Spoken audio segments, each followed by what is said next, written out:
ఈ రోజు మీకు విశాఖపట్నంలో ఉన్న అతి పురాతన వైద్య కళాశాల గురించి అయితే చెప్పబోతున్నారండి. ఇది మనకి స్వాతంత్ర్యం రాకముందే ఎస్టాబ్లిష్ చేయడం జరిగింది. Andhra medical college. ఇది మనకి 1923లో అయితే ఎస్టాబ్లిష్ చేశారు. అసలు ఈ కాలేజ్ హిస్టరీ ఏంటి, ఎప్పుడు ఎస్టాబ్లిష్ చేశారు, ఎవరి చేతుల మీదుగా ఎస్టాబ్లిష్ చేయబడింది, పీజీ కోర్సెస్ ఆఫర్ చేస్తున్నారా, యూజీ కోర్సెస్ ఫీజెస్ ఎంత, హాస్టల్స్ ఉన్నాయా, హాస్టల్స్ ఉంటే వాటి ఫీజెస్ ఎంత అన్ని కూడా చెప్తాను. వెల్కమ్ టు 89 కెరీర్ గైడెన్స్, జోష్ innovations private limited, 89 overseas consultancy. మీరు కాలేజ్ పిక్చర్ చూస్తే మీకు అర్థమవుతుంది ఇది ఎంత పాత కాలేజో. ఓకే, మనకి ఎగ్జాక్ట్ గా లొకేషన్ మాట్లాడుకోవాలి అంటే విశాఖపట్నంలో అయితే ఉందండి. మీకు తెలుసు ఆంధ్రప్రదేశ్ రాష్ట్రంలో ఉంది విశాఖపట్నం. ఎప్పుడు ఎస్టాబ్లిష్ చేశారు అంటే యాక్చువల్ గా అయితే 1902లో అయితే Victoria diamond Jubilee medical school గా అయితే దీన్ని ఎస్టాబ్లిష్ చేశారు. మహారాజా సర్ గాడే నారాయణ గజపతిరావు అండ్ మహారాణి లేడీ గాడే చిట్టి జానకమ్మ, సో వీళ్ళ ద్వారా అయితే కాలేజ్ సపోర్ట్ చేయబడింది. యాక్చువల్గా ఫస్ట్ మనకి స్కూల్ గా ఎస్టాబ్లిష్ చేశారు. తర్వాత ఇనిషియల్ ట్రైనింగ్ వచ్చేసి ఫస్ట్ బ్యాచ్ కి అయితే 50 మంది స్టూడెంట్స్ అయితే ట్రైన్ చేశారండి. ఆ తర్వాత వచ్చేసి అంటే 1923లో మనకి మెడికల్ స్కూల్ నుంచి ఆంధ్ర మెడికల్ కాలేజ్ గా ఇది కన్వర్ట్ అయింది, లైక్ అప్గ్రేడ్ చేశారు. ఓకే, ఫార్మల్ ఇనాగ్రేషన్ ఎప్పుడు జరిగింది అంటే 1923 19 జూలైలో అయితే ఇనాగ్రేషన్ చేశారండి. ఎవరు చేశారు అంటే దివాన్ బహదూర్ రాజా పనుగంటి రామరాయ నిన్గర్ ద్వారా అయితే మనకి ఇనాగ్రేషన్ అయితే అఫీషియల్ గా చేయబడింది. ఓకే, ఇక దేని గురించి ప్రత్యేకంగా మాట్లాడుకోవాలి అంటే internationally for excellence academics, sports, culture and patriotism. So దీని గురించి అయితే పర్టికులర్ గా మాట్లాడుకోవచ్చు. ఈ కాలేజ్ అందుకే గుర్తింపు పొందినది కాలేజ్. ఓకే, సర్వీస్ మోటో ఏంటి అంటే faculty and students serve the needy and poor. ఎవరైతే అవసరం ఉంటారో, ఎవరికైతే అవసరం ఉంటుందో వాళ్ళకి, ఎవరైతే పేదరికంలో ఉంటారో వాళ్ళకి అయితే సర్వీస్ చేయడమే ఈ కాలేజ్ యొక్క ఉద్దేశం. ఓకేనా, అసలు ఏం హాస్పిటల్ ఉంది, టీచింగ్ హాస్పిటల్ ఏముంది అంటే కింగ్ జార్జ్ హాస్పిటల్ అయితే ఉందండి. KGH గా అయితే గుర్తింపు పడింది. సో ఈ కాలేజ్ అనేది మనకి టీచింగ్ హాస్పిటల్. రైట్, ఇక టోటల్ ఇంటేక్ ఎంత అంటే 250 సీట్లు. దాంట్లో ఆల్ ఇండియా కోటా సీట్లు 15% అంటే 38 సీట్లు. స్టేట్ కోటా వచ్చేసి 85%, 212 సీట్లు. ఓకే, ఇక కన్వీనర్ కోటా యొక్క ఫీజు స్ట్రక్చర్ ఎలా ఉంటుంది. స్టేట్ కోటా అంటే మనకి ట్యూషన్ ఫీజు వచ్చేసి 15,000 రూపాయలు, కోఆపరేటివ్ స్టోర్స్ ఫీజు వచ్చేసి 2,000, Andhra medical college student association కి వచ్చేసి 1,000 రూపాయలు, Andhra medical college sports fund వచ్చేసి 2,000, టోటల్ వచ్చేసి మనకి 20,000 రూపాయలు అయితే అవుతుందండి. ఓకే, ఇది మాత్రం ట్యూషన్ ఫీజు అనేది మనం ప్రతి సంవత్సరం పే చేయాలి. ఇవైతే మనం ఎప్పుడైతే అడ్మిషన్ తీసుకుంటామో ఆ టైంలో పే చేస్తే సరిపోతాయి. ఇవి మనం మాట్లాడుకుంటుంది స్టేట్ కోటా.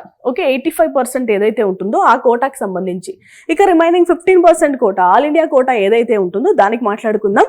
యూనివర్సిటీ ఫీజు వచ్చేసి 10,600 ప్లస్ 50 రూపాయలు, ట్యూషన్ ఫీజు వచ్చేసి 15,000 రూపాయలు, కోఆపరేటివ్ స్టోర్స్ ఫీజు వచ్చేసి 2,000, Andhra medical college student association కి 1,000 రూపాయలు, Andhra medical college sports fund వచ్చేసి 2,000 రూపాయలు, మొత్తం 30,650 రూపాయలు అయితే మనం పే చేయాలి. ఓకేనా, మనకి ఈ ఫీజు ఏదైతే ట్యూషన్ ఫీజు ఉందో అది మాత్రం మనం ప్రతి సంవత్సరం పే చేయాలి. ఈ ఫీజు, ఈ రిమైనింగ్ ఫీజెస్ వచ్చేసి మనం అడ్మిషన్ తీసుకున్న టైంలో పే చేస్తే సరిపోతాయి. ఓకే, ఇక మనం హాస్టల్ ఫెసిలిటీస్ గురించి మాట్లాడుకోవాలి అండి. మనకి సెపరేట్ హాస్టల్స్ అయితే ప్రొవైడ్ చేస్తున్నారు. మెన్ కి, ఉమెన్ కి, హౌస్ సర్జన్స్ కి, పీజీ స్టూడెంట్స్ కూడా సెపరేట్ హాస్టల్స్ అయితే ఉన్నాయి. మనకి హాస్టల్స్ వచ్చేసి 1952లో అయితే ఏర్పాటు చేశారు. 18 ఎకరాల్లో హాస్టల్స్ ఉంటాయి. ఎన్ని హౌసెస్ ఉంటాయి, ఎన్ని రూమ్స్ ఉంటాయి అంటే 262 రూమ్స్ అయితే ఉన్నాయండి. డైనింగ్ హాల్స్ ఉంటాయి, రీడింగ్ రూమ్స్ ఉన్నాయి, టీవీ రూమ్ ఉంటుంది, ఇండోర్ గేమ్స్ ఉంటాయి. ఉమెన్స్ కి హాస్టల్స్ సెపరేట్ గా ఉంటాయి. రైట్, ఇక మనం రూమ్స్ అండ్ ఫెసిలిటీస్ గురించి మాట్లాడుకోవాలి అంటే అండర్ గ్రాడ్యుయేట్ స్టూడెంట్స్ కోసం అయితే 412 రూమ్ అయితే ఉందండి. ఎంతమంది స్టూడెంట్స్ పడతారు అంటే 824 మంది అయితే చదువుకోవచ్చు.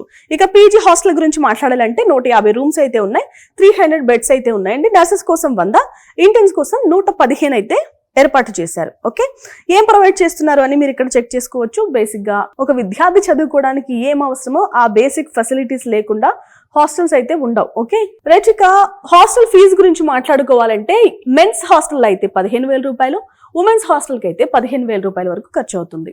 మనకి పీజీ కోర్సెస్ ఉన్నాయంటే పీజీ కోర్సెస్ ఉన్నాయి. టోటల్ పీజీ కోర్సెస్ ఇంటేక్ ఎంత అంటే ఇప్పటి వరకు నేను ఈ ఫిగర్ ఏ వీడియోలో కూడా చెప్పలేదు. అంత ఎక్కువ పీజీ కోర్సెస్ సీట్స్ అయితే ఉన్నాయండి.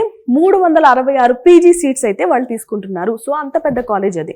ఇక పీజీ చేయాలి అంటే మీరు ఫస్ట్ MBBS కంప్లీట్ చేయాలి. ఓకే, యూజీ ఇది కంప్లీట్ చేయాలి అంటే మనం నీట్ యూజీ ఎగ్జామ్ అనేది క్వాలిఫై అవ్వాలి. MBBS వచ్చేసి 5.5 సంవత్సరాల ప్రోగ్రామ్, 4.5 సంవత్సరాల కోర్స్ చదవాలి, 1 సంవత్సరం ఇంటర్న్షిప్ చేయాలి. సో ఇది ఎవరైతే సక్సెస్ఫుల్ గా కంప్లీట్ చేస్తారో, ఒక డాక్టర్ అనిపించుకుంటారో వాళ్ళు పీజీ చేయడానికి అర్హులు. పీజీ చేయడంలో మనకి నీట్ పీజీ ఎగ్జామ్ అనేది మస్ట్ అండ్ షుడ్ గా క్వాలిఫై అవ్వాలి. ఓకేనా? క్వాలిఫై అయితే మనకి పీజీ సీట్ అనేది ఇస్తారు. మనకి పీజీలో మనకి క్లినికల్, పారా క్లినికల్, ప్రీ క్లినికల్ అని 3 టైప్స్ ఉంటాయండి. మీరు ఏదైతే సెలెక్ట్ చేసుకుంటారో దానికి సంబంధించిన ఫీజెస్ అయితే మనం పే చేయాల్సిన అవసరం ఉంటుంది. ఇక మోస్ట్లీ పీజీలో మనకి MD, MS అయితే ఆఫర్ చేస్తుంటారు. ఏ స్పెషలైజేషన్స్ ఉన్నాయంటో చూద్దాం మనం. ఓకేనా? Anatomy, psychology, biochemistry, pathology, microbiology, pharmacology, forensic medicine, SPM, general medicine, general surgery, orthopaedics, OBG, paediatrics, TBCD, STD or DVL or dermatology, psychiatry, ENT, ophthalmology, radio diagnosis, anesthesiology, radiotherapy, cardiology, CT surgery, అలాగే endocrinology, gastroenterology, neurology, neurosurgery, nephrology, plastic surgery, paediatric surgery, urology. So ఇన్ని specialisations అయితే మనకి PG కోర్సులో offer చేస్తున్నారు మనకి విశాఖపట్నంలో ఉన్న Andhra medical college లో. ఓకే, అసలు మీరు ఆంధ్ర మెడికల్ కాలేజ్ లో సీటు సంపాదించాలంటే మీకు నీట్ ఎగ్జామ్ లో ఎంత ర్యాంక్ రావాలి? సో ఇప్పుడు చూద్దాం.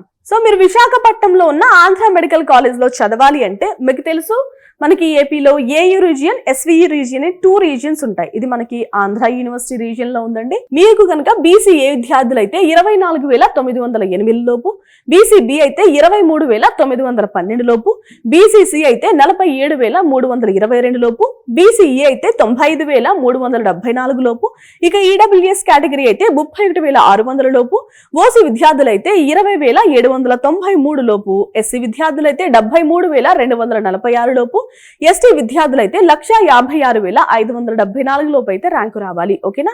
సో ఇవి క్లోజింగ్ ర్యాంక్స్ అండి. ఇది విశాఖపట్నంలో ఉన్న ఆంధ్ర మెడికల్ కాలేజీకి సంబంధించిన బ్రీఫ్ ఇన్ఫర్మేషన్. సో మన ఛానల్లో ఇలాంటి వీడియోస్ కంటిన్యూ అవుతూనే ఉంటాయి అన్ని కాలేజెస్ కంప్లీట్ అయ్యేంత వరకు.